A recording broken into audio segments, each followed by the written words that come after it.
Glória a Deus. Aleluia. Boa noite a todos.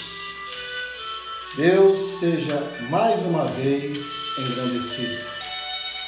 Vamos começar mais uma transmissão e espero que esse pequeno esforço, que não existe sacrifício maior do que aquele que foi feito por nós no Calvário.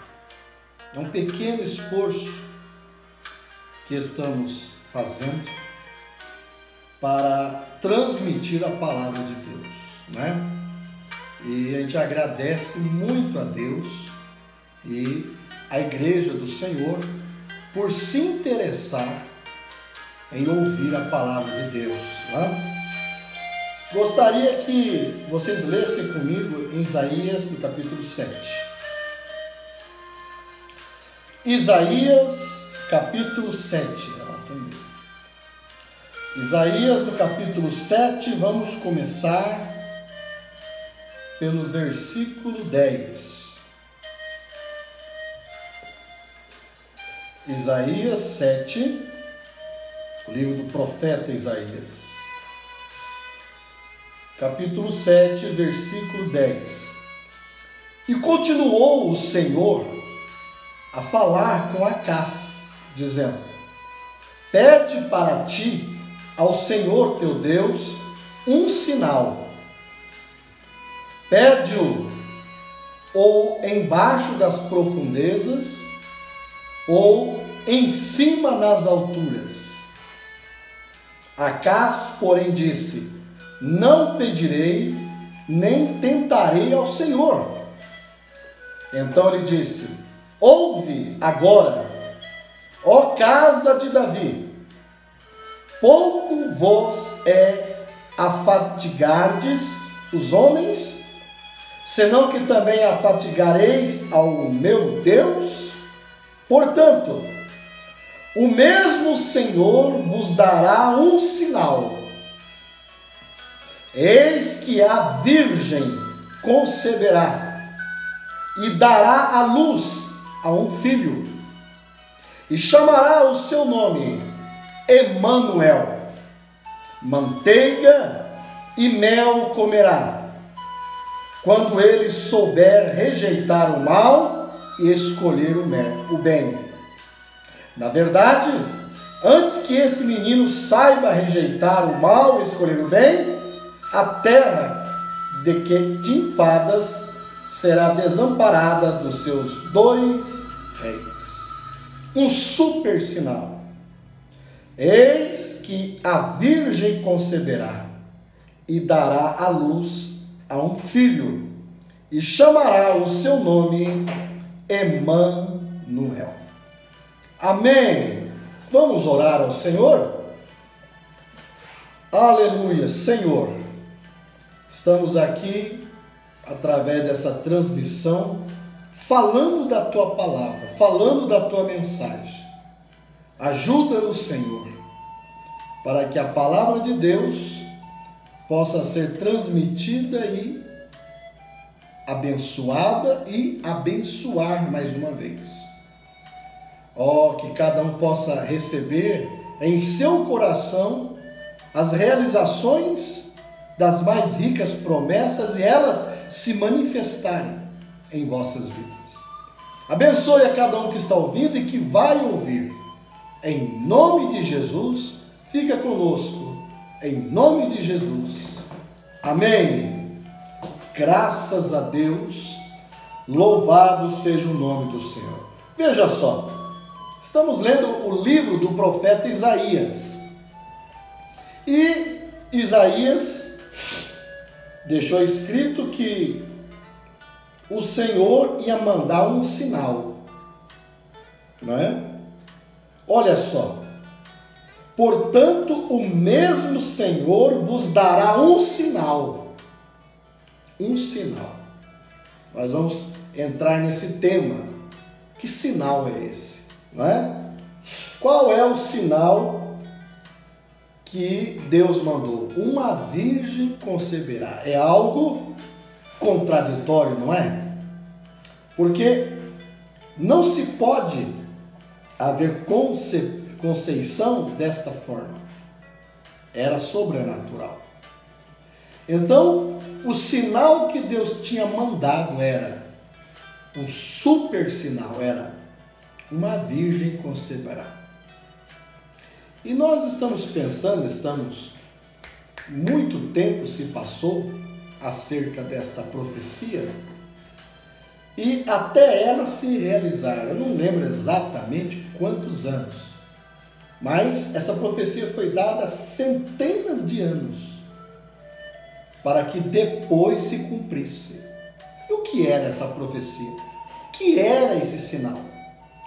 Perceba que o nome, esse atributo Emanuel, veio do Antigo Testamento, mas lá no Novo Testamento se fala dele também, no livro de Mateus também. Olha só, o super sinal, Emanuel. Um super sinal, ou seja, a ligação entre Deus e os homens tinham sido quebradas desde o jardim do Éden. E agora Deus manda um super sinal. O aparecimento do Emanuel.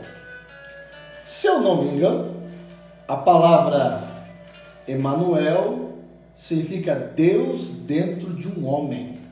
Deus conosco. Emanuel, Então, veja que Deus elaborou esse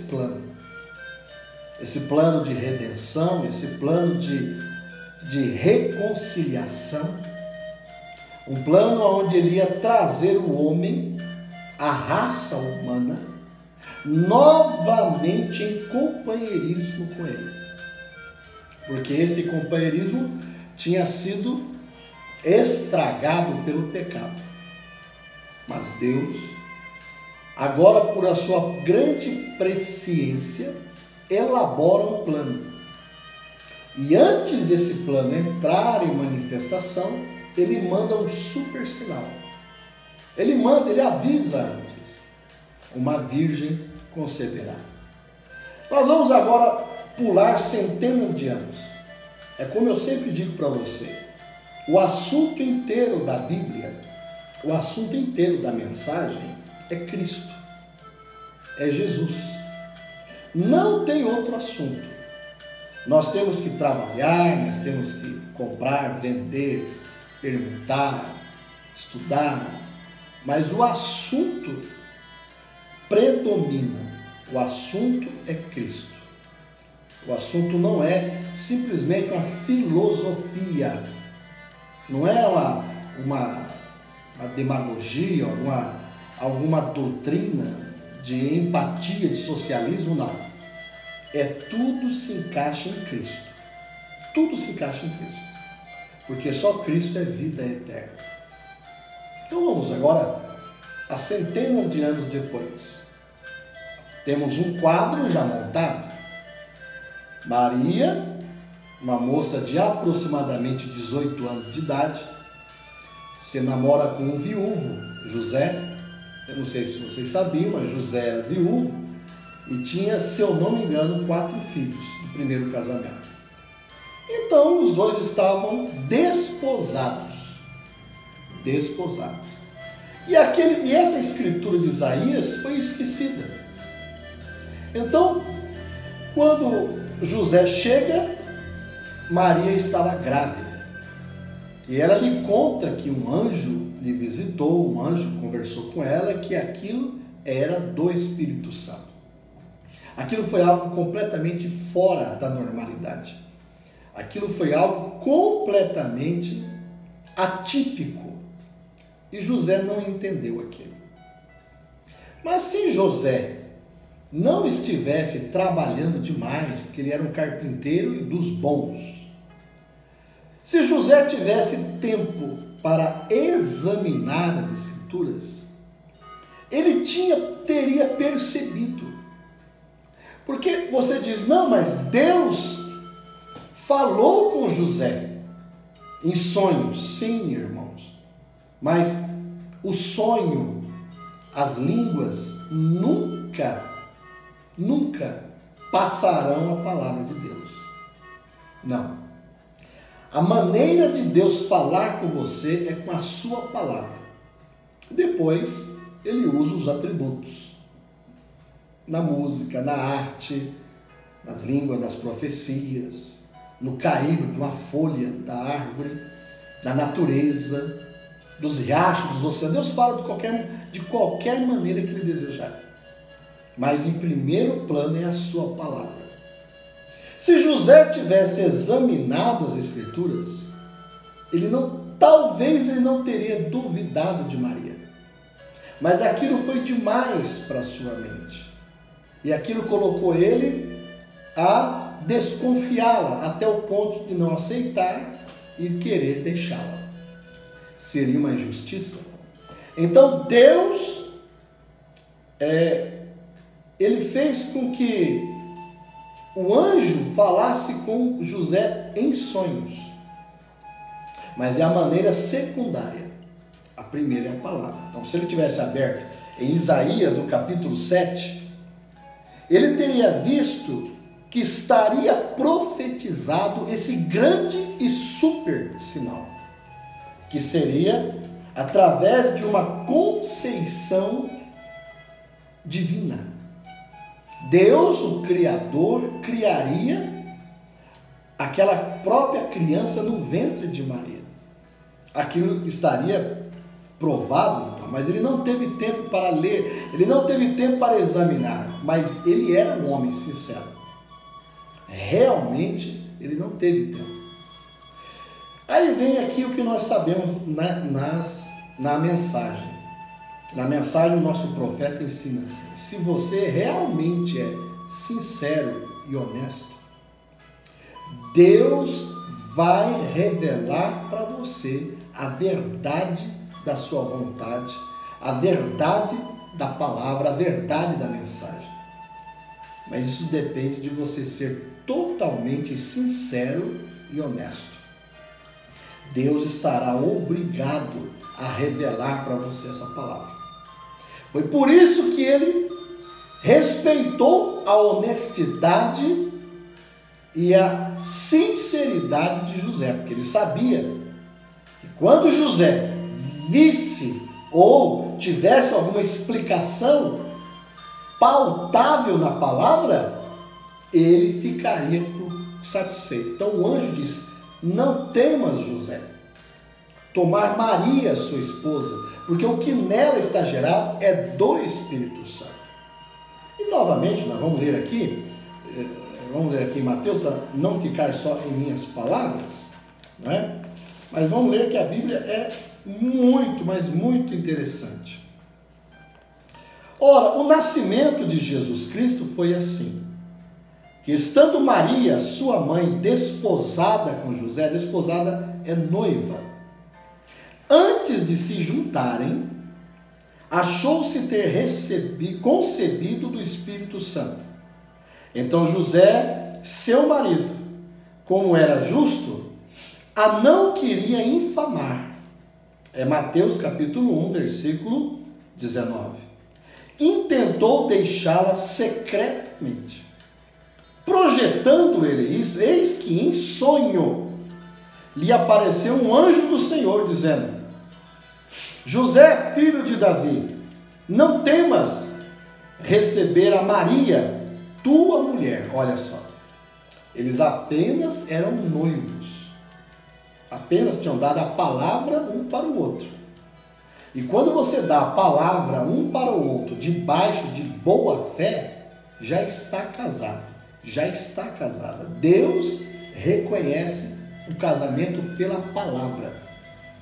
Veja só, projetando ele, eis que em sonho apareceu um anjo do Senhor, dizendo: José, filho de Davi, não temas receber a Maria, tua mulher, porque o que nela está gerado é do Espírito Santo. E dará à luz um filho, e chamarás o seu nome Jesus. porque ele salvará o seu povo dos seus pecados. Tudo isso aconteceu para que se cumprisse o que foi dito da parte do Senhor pelo profeta que diz, é Isaías 7, mas nós lemos aqui, o anjo citando as escrituras para José no sonho. Eis que a virgem conceberá e dará à luz um filho, e chamá-lo-ão pelo nome de Emanuel, que traduzido é Deus conosco. E José, despertando do sono, fez como o anjo do Senhor lhe ordenara, e recebeu a sua mulher. Olha só, que coisa extraordinária a palavra de Deus diz. Emanuel. Então, este era o super sinal. Mas foi tão simples, porque o que o homem hoje em dia chama de grande é loucura para Deus. O que Deus chama de grande, de super, é loucura para o homem. Porque o homem sempre pensa, a maioria, quando está fora da vontade de Deus, ele sempre pensa ao contrário de Deus. Deus está indo para um lado, o homem vai para o outro.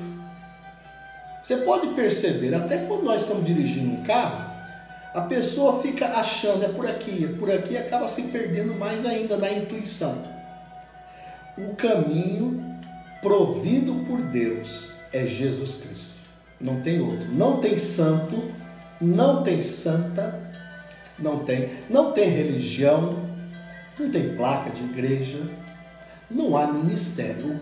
O que pode salvar o homem é só Jesus. Aí então, se for levado a Jesus, há salvação. Bem, mas o super sinal de Deus em si, qual era a representação? Deus e o homem iam se tornar um. Deus e o homem, mais uma vez, iam se tornar um.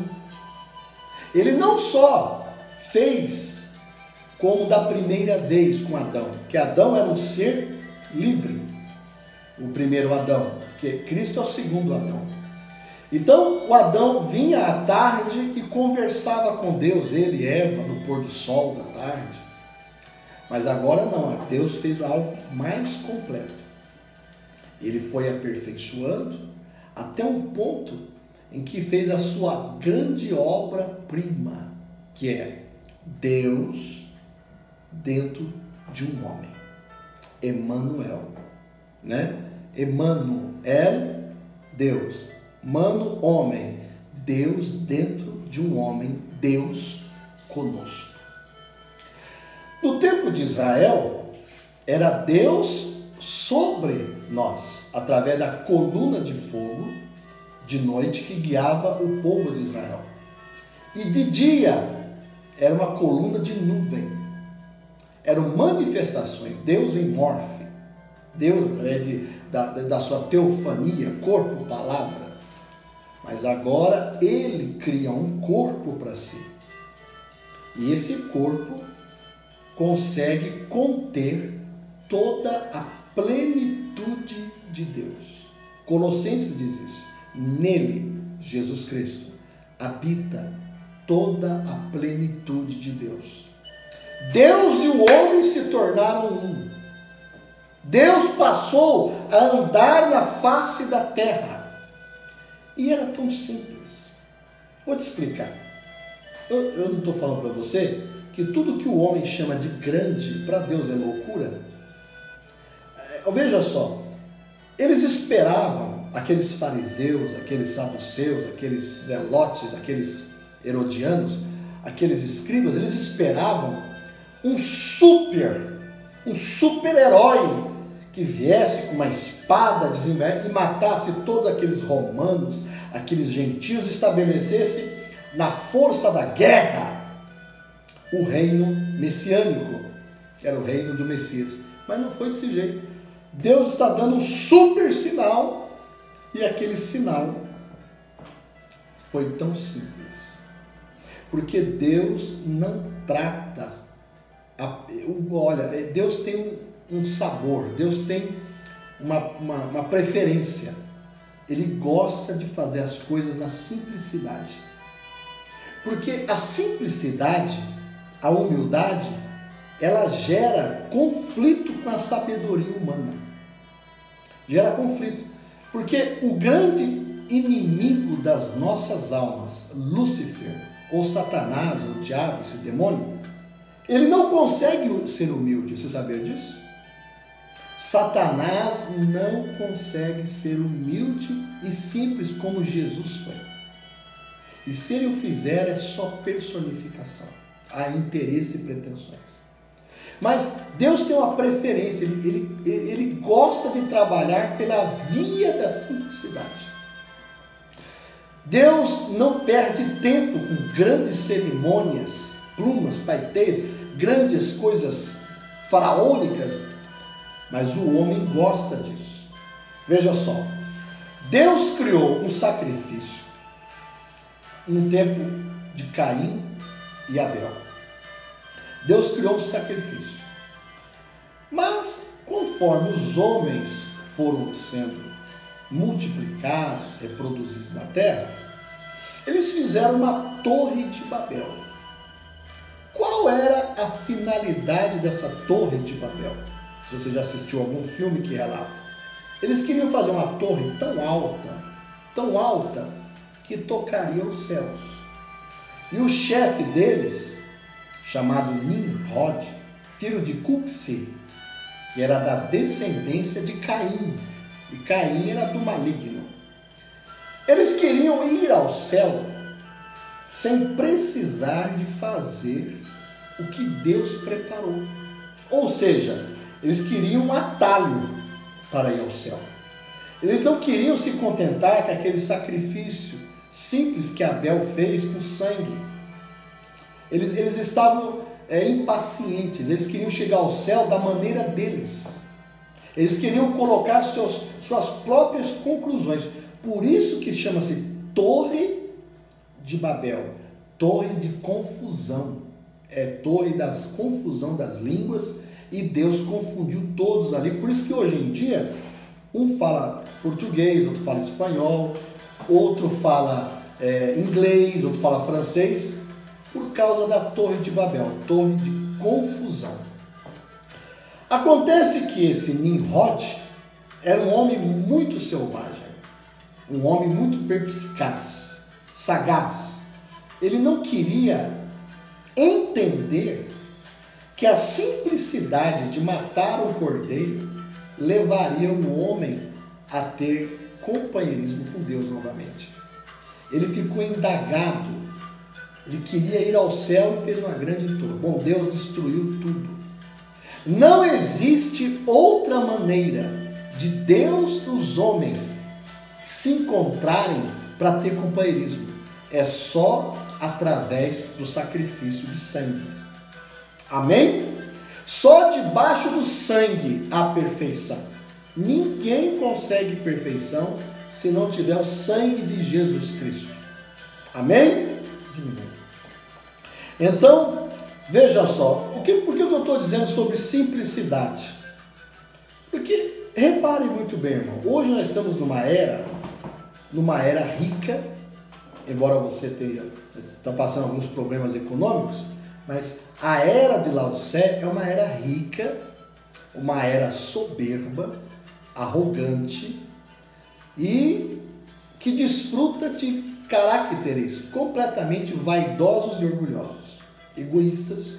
Porque na era de Laodiceia as pessoas elas são muito inteligentes, elas se acham o máximo, não é? Hoje em dia ninguém quer ser cauda, todo mundo quer ser cabeça, né? Então todo mundo tem direito, é a era dos direitos dos povos. A palavra Laodiceia significa direito feminino e direito dos povos. Todo mundo tem direito, até um vil marginal, uma vi viu? Mulher que vive numa vida errada tem direito, né?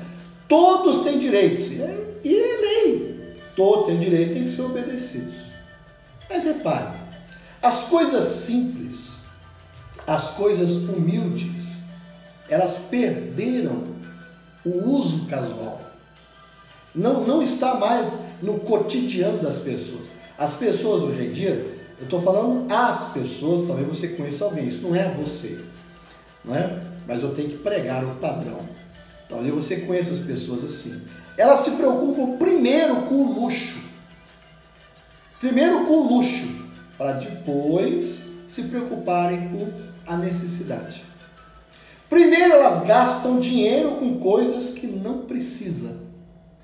E depois passam apertado, necessidade, e se arrependem, mas é tarde demais, porque às vezes nem sempre as oportunidades se repetem, né? Então, a era de Laodiceia, tudo é grande, tudo é bonito, tudo é faraônico, tudo tem que ser mega, super. Se não for assim, não há satisfação. Não há satisfação. Ninguém se contenta com nada simples. Ninguém quer nada humilde. São coisas caras. E a maioria da juventude hoje vive num mundo de ilusão. A maioria estão invertendo valores, dando mais valor às situações financeiras, às situações de regalia, de status, do que para as coisas humildes que são virtudes. Hoje nós vemos bons rapazes sendo desprezados por moças por ser simples, humildes. E nós vemos também muitas boas moças desprezadas por rapazes porque são simples e humildes. Hoje nós queremos o top. Hoje nós queremos o vídeo que está mais visualizado. Hoje nós queremos a notícia que está mais vidrada nos acontecimentos. Se não for super, não vale. Se não fez um negócio e chamou atenção, se não fez sucesso, se não teve marketing, não presta. É porque não tem validade. Bem, isso é palavras do nosso profeta. Tudo tem que ser super. Quando a Alemanha lançou um salvador, entre aspas, que seria aquele reinado, aquele reinado nazista, né? Que eu andei vendo que parece que a própria palavra nazi significa popular e trabalhador, né? Quando a Alemanha lançou aquilo, lançou o seu grande império através de um ditador, aquele era um grande sinal na Europa e que deu muito problema. Eles queriam fazer grandes coisas. Na Rússia também, outro grande império saiu. E se não for super, se não for da moda, está errado. Então, o mundo hoje está acostumado a grandes coisas. No entanto, as coisas fabulosas, as coisas que enchem a concupiscência dos olhos, as coisas que dão marketing, que dão ibope, nem sempre são verdadeiras. Por isso que nós temos aí até uma lei contra isso, né? Propaganda enganosa é crime, né? Mas é o que mais se fala. Às vezes nós temos religiões propagando coisas que não são verdade. Charlatanismo, né? Tudo hoje tem que ser super. Tudo tem que ser mega. Você vai fazer Antigamente, eu não estou dizendo que eu sou contra esse tipo de coisa. Eu acredito que se a pessoa tem condições para fazer, a pessoa faz, velho. Mas antigamente, você lembra como é que se fazia um aniversário para um filho? Era simples, humilde, né? Antigamente, você sabia como é que se casava? Era simples, humilde. Mas as pessoas hoje, elas estão acondicionadas a excesso de beleza, excesso de coisas bonitas, caras, empolgantes, e na verdade todas essas coisas passam. E nem sempre há virtudes e caráter nisso. Bem, vamos começar falando sobre a simplicidade. Ou super sinal. Aonde que o super sinal nasceu? No estábulo. O grande herói, que seria o herói dos judeus, o grande fenômeno de Deus, o super sinal, nasceu no estábulo. Cheirando numa canga de boi, andava numa canga de boi, nasceu no estábulo, no coxo, um lugar onde cheirava estrume, cheio de fezes de animais. Foi ali que o grande sinal de Deus, que ele disse para Isaías, capítulo 7, que iria acontecer, e que Gabriel disse para José também. As grandes coisas. O nosso profeta, ele pregava também para grandes ocasiões. Ele era um pregador, mas ele não queria muito se submeter a sistemas, porque ele não teria tempo de visitar e pregar pequenas igrejas. Isso é um grande problema, porque a agenda se torna tão grande que não há tempo para os pequenos, para os simples, para os humildes. E você percebe que as pessoas vão crescendo, elas vão ganhando dinheiro, vão trocando de emprego, vão trocando de carro, vão conseguindo coisas fenomenais e grandes, e elas se perdem no meio disso. Elas perdem aquela simplicidade na oração, simplicidade na fé, na paciência. E isso estabelece gostos. Nosso profeta chega a dizer que mudam de bairros para se misturar com pessoas, entre aspas, melhores, mais enfáticas, mais educadas. E, no entanto, nós vemos que educação não é tudo. Nós vemos que antigamente não se tinha tanta educação, mas o caráter, a responsabilidade estava em alta. Antigamente, as pessoas falavam e cumpriam pela palavra. Hoje, são tão estudadas e sabem tanto que você pode dar para ela algo para assinar, carimbar, não cumpre o que falam, mentem, omitem a verdade, são tão inteligentes que passam a ser enganadores. Então o profeta diz assim: às vezes os melhores corações batem debaixo de um velho macacão de caipira. Às vezes, né? Não estou dizendo que isso é generalizado. Mas a simplicidade de Jesus. Você sabia que a simplicidade, a maneira simples de se viver, é loucura para o mundo? É loucura. Porque hoje em dia, olha, veja só, existem países onde jovens, se os jovens não conseguem se formar em uma faculdade, eles se matam, eles se suicidam, porque eles não vão ser bem vistos na sociedade onde vivem. Eles têm que ter alto grau de cultura, alto grau de conhecimento, e isso não é tão importante para viver a vida cristã, não. Do que adianta, irmão, nós temos feito tantas coisas bonitas na vida e estarmos fora da palavra, fora de Deus? Então a era da Laodiceia tem invertido as coisas, chamando coisas que são grandes mas não são. E as coisas que são grandes perante Deus chama de loucura. Sabe o que é grande no nosso meio?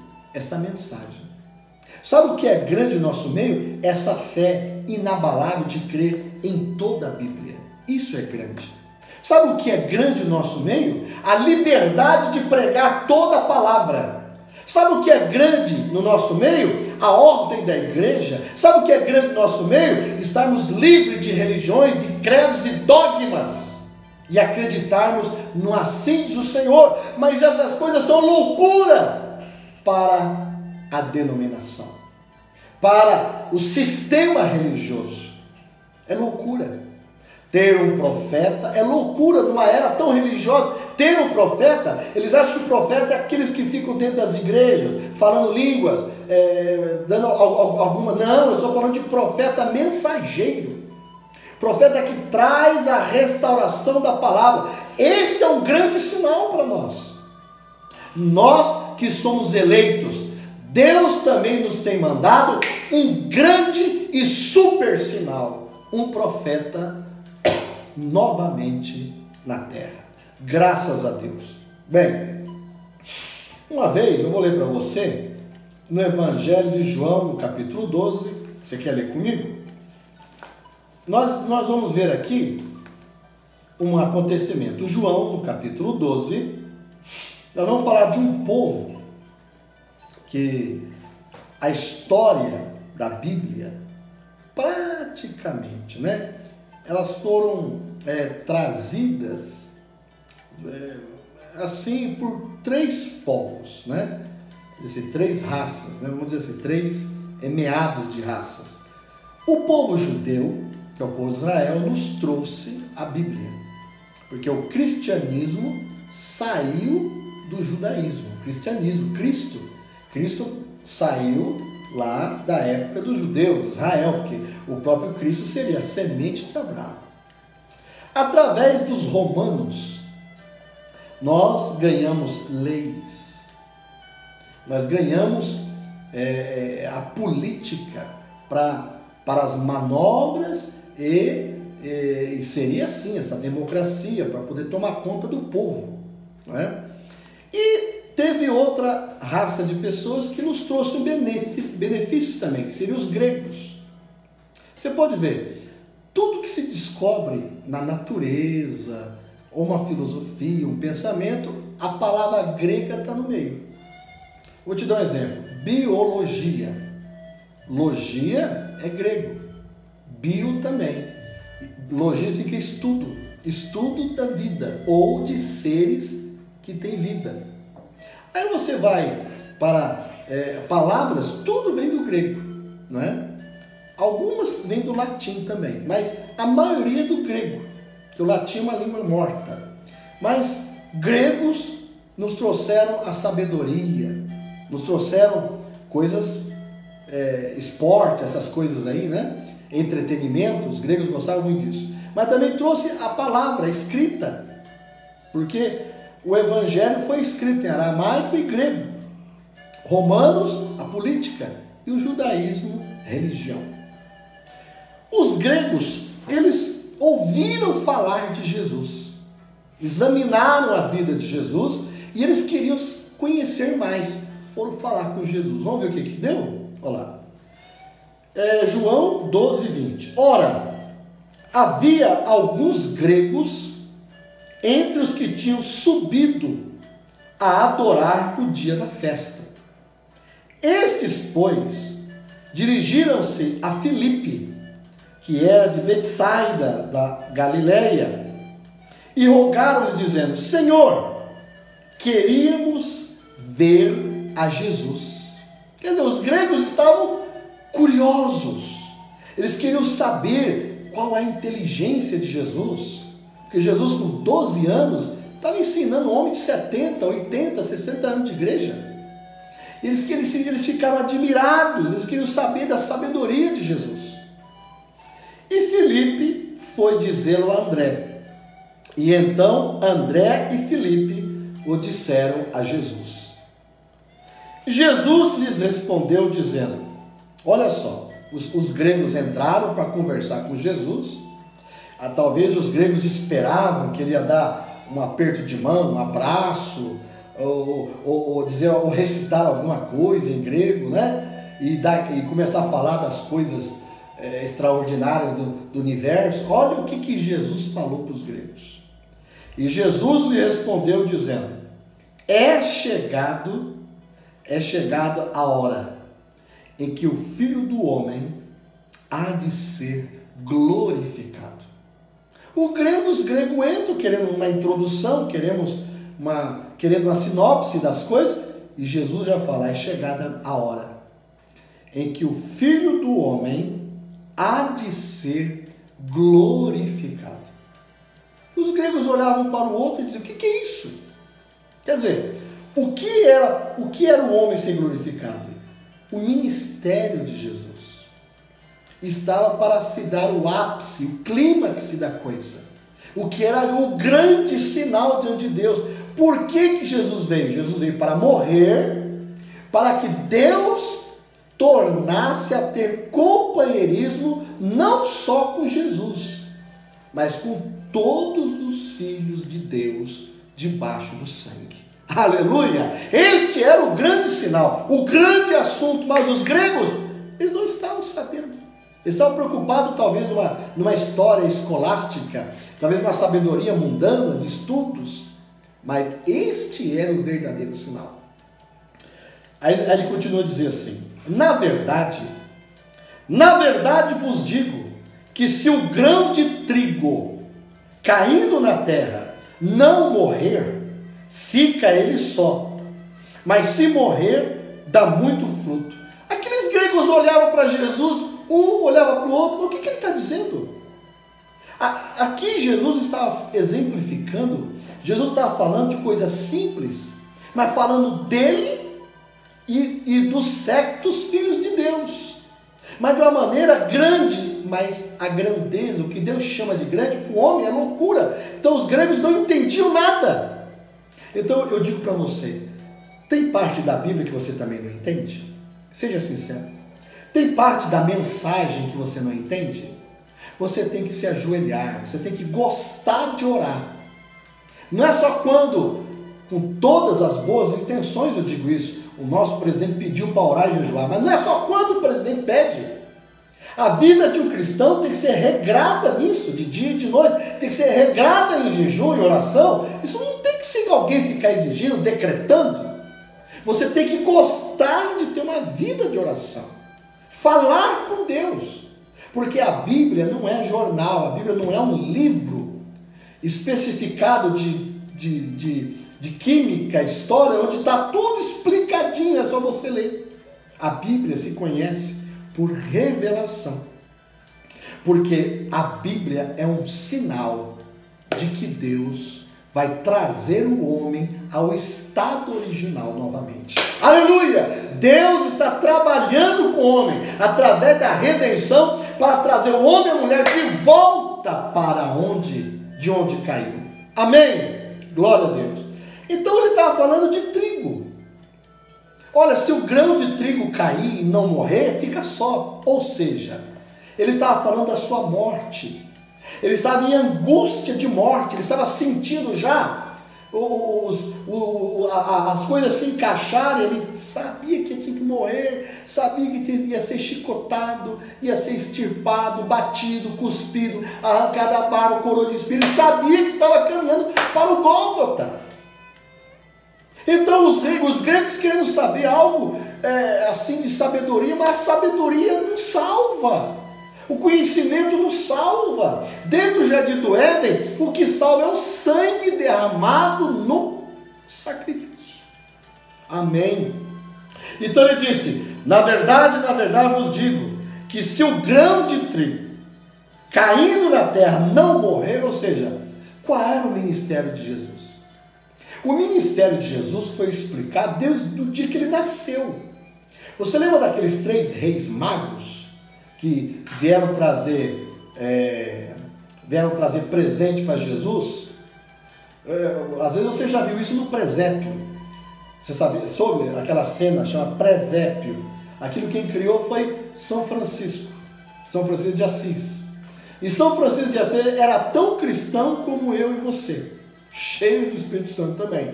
Ele é tão cristão como nós, né? De romano ele não tinha nada.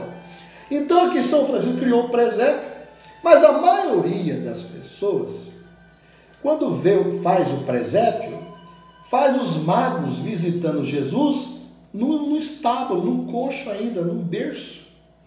Quando os magos vieram visitar Jesus, Jesus já estava andando, tinha 2 anos. 2 anos de idade. E o que aqueles 3 reis magos trouxeram? Trouxeram ouro, incenso e mirra. Será que está tudo bem aí? Está tudo bem no Facebook? Ouro, incenso e mirra. Ouro significa divindade, que ouro não enferruja, ouro não apodrece, é um tipo de divindade, de eternidade. E incenso é trabalho, é ministério.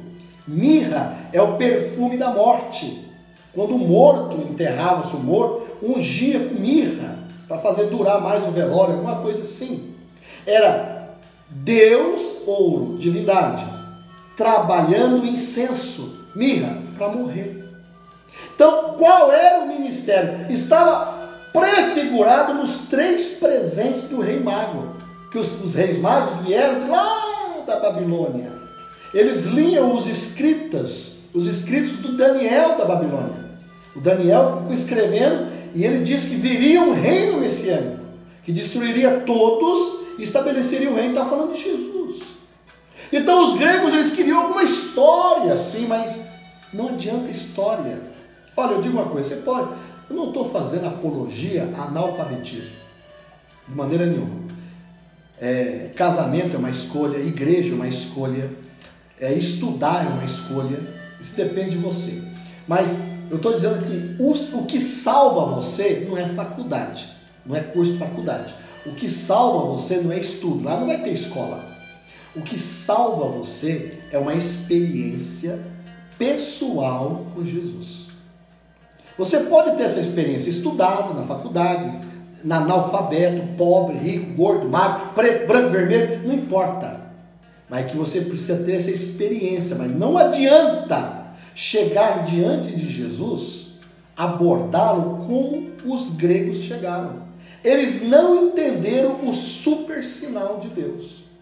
Então, olha só, na verdade vos digo, que se o grão de trigo caindo na terra não morrer, fica ele só. Mas se morrer, dá muito fruto. O que é uma semente? Você pega uma semente de milho, uma semente de trigo e planta. Dali nascerá um pé de milho, um pé de trigo. Quantas sementes vai ter ali naquele pé? Naquele sabugo, naquele cachinho do trigo? Quantas sementes vão ter? Então, o que foi Jesus? A semente real de Abraão. A semente real. E ele tinha que vir. Ele era o super sinal, onde Deus tornaria a trazer paz, não com espada, não como os judeus pensavam, que é para lutar com Herodes, com Pilatos, não. A paz interior com Deus. Um estado de espírito, um estado espiritual de alma, porque esse mundo jaz no maligno.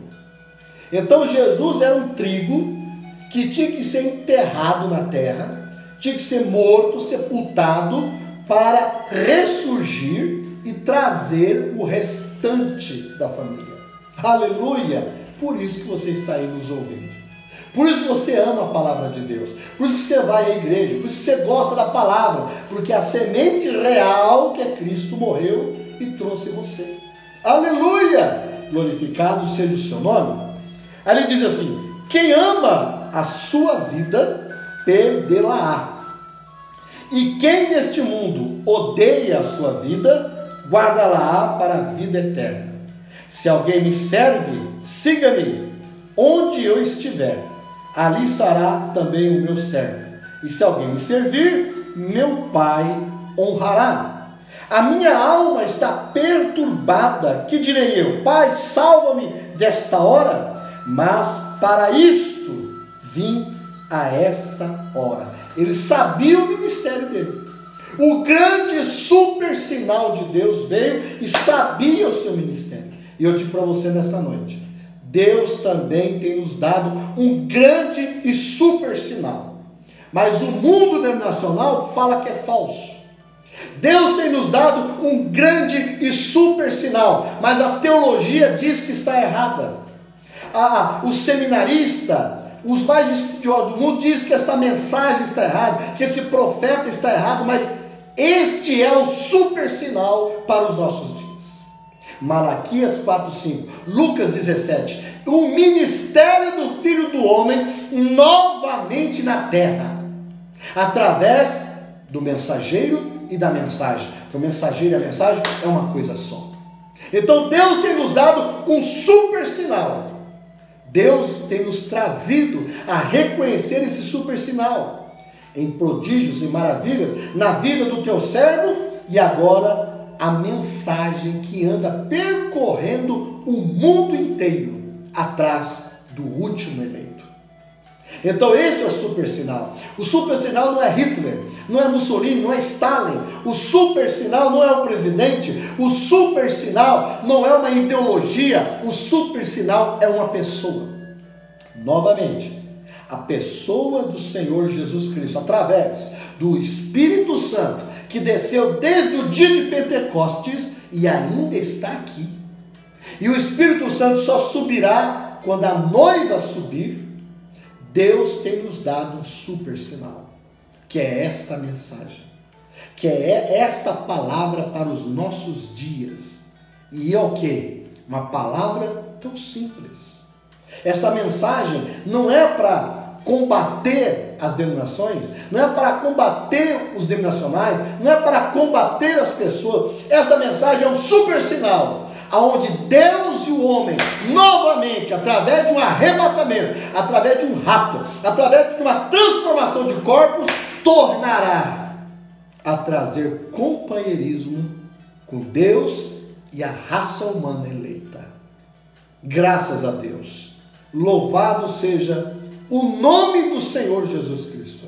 O super sinal que nos abriria os 7 trovões, o super sinal que nos abriria os selos, os trovões, nos deixaria saber o mistério da semente da serpente, o super sinal que definiu o que é casamento e divórcio, o super sinal que nos deu o verdadeiro estudo das eras da igreja, o super sinal que nos trouxe a evidência, o que é realmente a evidência de um batismo do Espírito Santo, o super sinal que nos trouxe como operar os dons corretamente, o super sinal que nos trouxe como operar a ordem da igreja, o ministério, a ordenação, a restauração, um super sinal hoje que nos trouxe a verdadeira ceia, o verdadeiro lava-pés, o verdadeiro batismo, um super sinal, através do Espírito Santo, no ministério desta mensagem. Que Deus te abençoe. Este é o super sinal para nós, o aparecimento novamente do Espírito Santo, através do ministério, para trazer a redenção. A sua vinda está próxima. Deus abençoe. Shalom a todos. Em nome de Jesus Cristo. Amém.